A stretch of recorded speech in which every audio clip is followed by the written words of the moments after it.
Bonjour à tous. Après 60 ans, les objectifs principaux sont maintenir ou augmenter la masse musculaire, améliorer l'endurance cardiovasculaire, préserver la souplesse et la mobilité articulaire, et enfin renforcer l'équilibre pour éviter les chutes.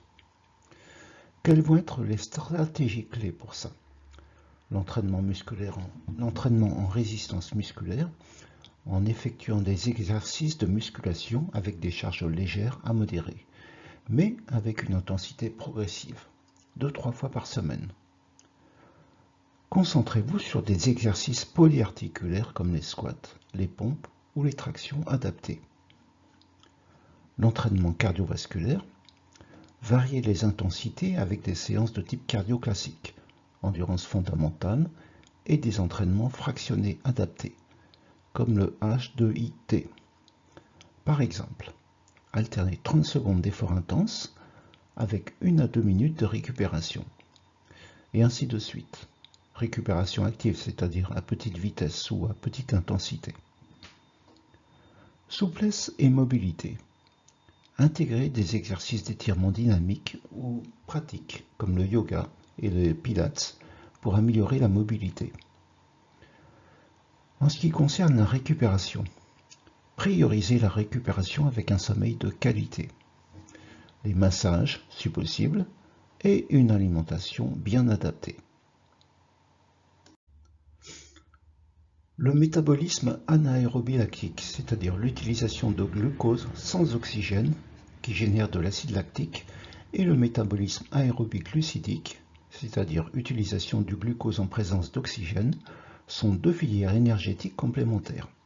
Avec l'entraînement, il est possible de privilégier la filière aérobie glucidique grâce à plusieurs adaptations physiologiques. Quelles sont les étapes pour améliorer cette transition? Premièrement, améliorer la capacité aérobie globale, c'est-à-dire ce qu'on appelle la VO2 max.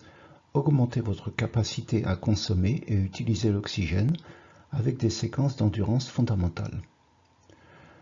Quel type d'exercice? Par exemple, effectuer des séances longues et régulières à une intensité cardiaque modérée, c'est-à-dire une zone qui se trouve entre 60 à 70% de votre fréquence théorique maximale.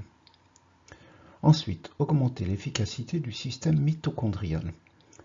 Les mitochondries, vous le savez, jouent un rôle clé dans l'utilisation de l'oxygène afin de produire de l'énergie.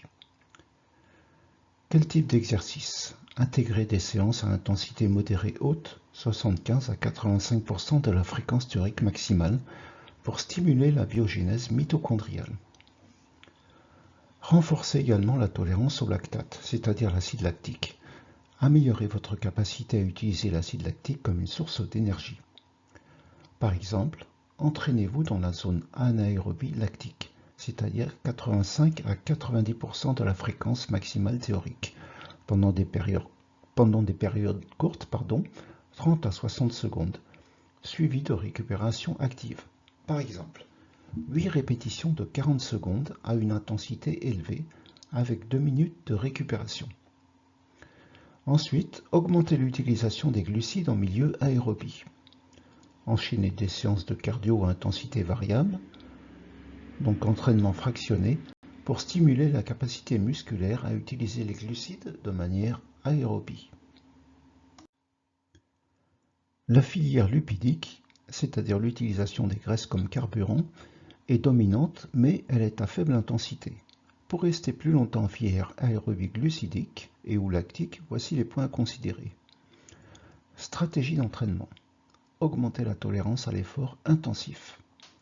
Effectuer des séances au seuil anaérobie, c'est-à-dire la zone où le corps commence à accumuler du lactate.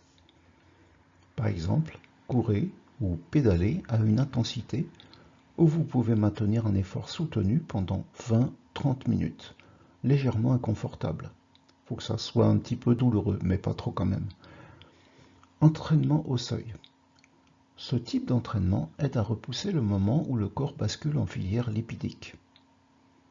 Travaillez à 80-85% de votre fréquence théorique maximale pendant des intervalles prolongés, entre 10 et 20 minutes, avec des récupérations courtes. Troisièmement, amélioration de l'utilisation des glucides. Pendant les entraînements, consommez des glucides à index glycémique élevé, comme une boisson isotonique, afin de maintenir des réserves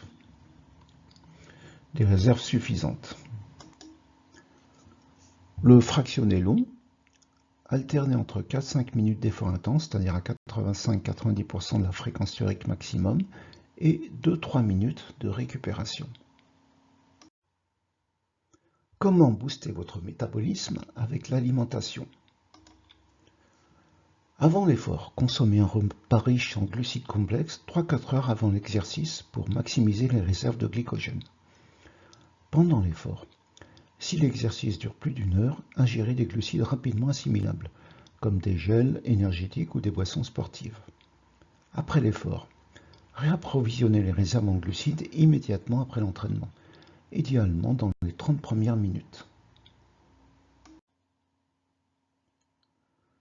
Afin de surveiller votre rythme cardiaque pour tout ce type d'exercice, une montre connectée ou un cardiofréquencemètre peut vous aider à ajuster vos efforts.